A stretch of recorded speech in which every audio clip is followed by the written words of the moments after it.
because you've made my work very easy as Chief Whip. Chief Whip ni kuleta senators pamoja ili wasukume agenda ya devolution.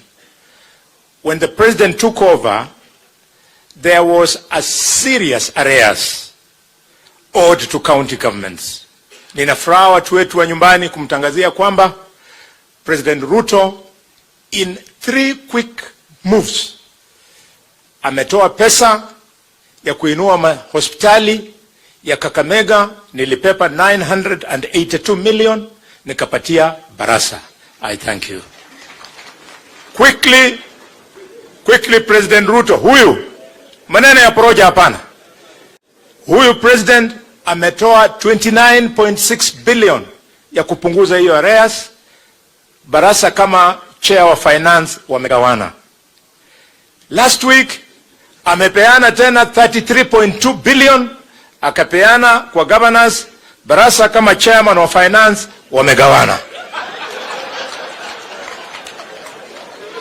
So Your Excellency, I thank you because you have made my work very easy. I was supposed to fight with the national government so that Barasa could succeed. Barasa now has money. There is no excuse. Atufanyie maendeleo.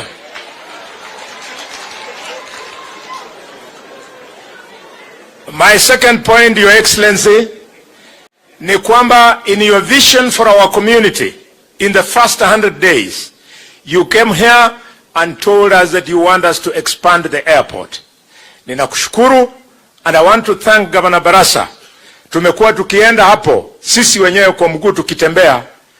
We have mapped out the new airport. The surveyors have put beacons. Valuers have valued people's properties. And now we are set to expand our airport. We thank you so much. Barasa, I thank you. Let us succeed. Even if President